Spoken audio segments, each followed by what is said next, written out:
Requiring all your money up front doesn't always get you the best overall outcome when selling your business. To maximise the outcome, it often helps to agree to a performance-based payment structure. Many business sale transactions are structured with earnout provisions, particularly in the mid-sized business market. There are many reasons why building in an earnout structure might be mutually beneficial. In this video, we'll explain what an earnout is and run through 5 main benefits of having an earnout structure, as well as 5 potential downsides you should consider.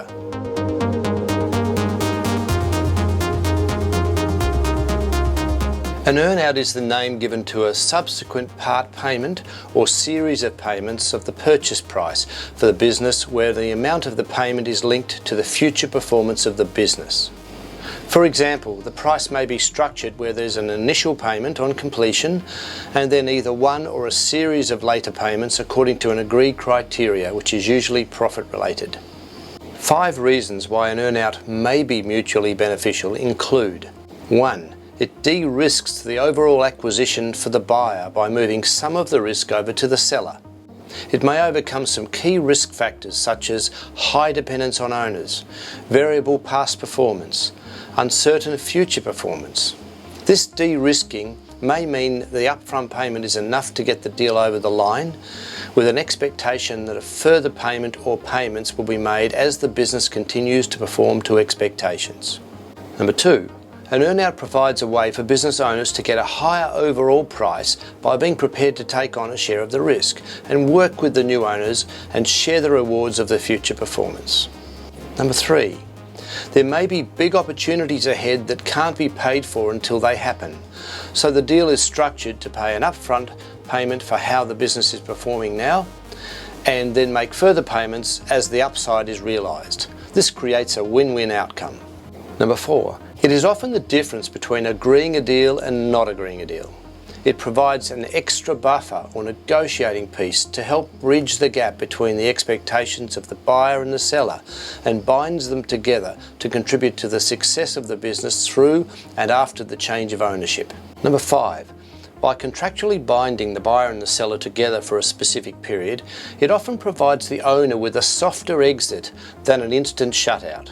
This is often better for both of them. Let's look at 5 disadvantages of an earnout structure. Number 1. The business owner may not receive any further payments. The safest way to look at it is as a bonus payment if the business performs to expectations. The issue for owners selling is that while they may be able to influence the future performance, they most likely will no longer be in control, so the decisions made by the new owners may affect both parties. Number 2. The earnout places a straitjacket on the new owners to continue to run the business the way it has been in the past. This may restrict their ability to make changes they want to make to grow the business. Number 3. It may restrict the new owner from making further capital injections to grow the business, because they may have to pay the old owner an inflated payment due to their initiatives and injections of capital and other resources. Number 4. It requires safeguards to be built in so that the new owner can't overinvest in long-term growth plans or load current operating costs that sandbag the profits in the short term with benefits beyond the earnout period.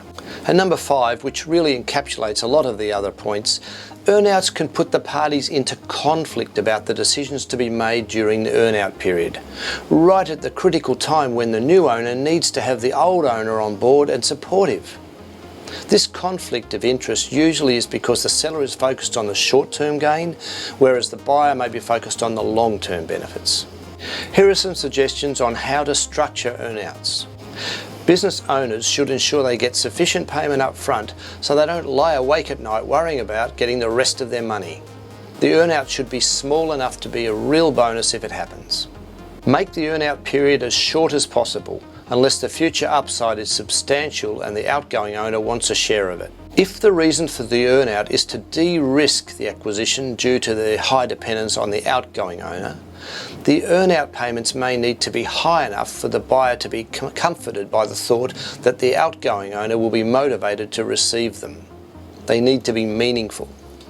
You should include in the contractual documentation the restrictions and items that need to be excluded from the future operating expenses, i.e. exclude any new owner related costs and initiatives. There are tax considerations associated with earnout payments, and these will vary according to the tax laws in each country or jurisdiction.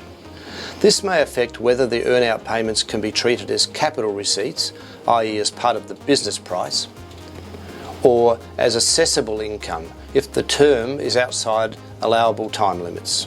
A typical formula may be 80% of the purchase price paid up front on completion, a further 10% after 12 months based on the first 12 months of performance, and another 10% based on the next year's performance after completion. Each party will only agree to an earnout structure if it will benefit them. These days of higher market volatility are increasing the proportion of deals that require an earnout structure to achieve a workable outcome and allow all parties to move forward.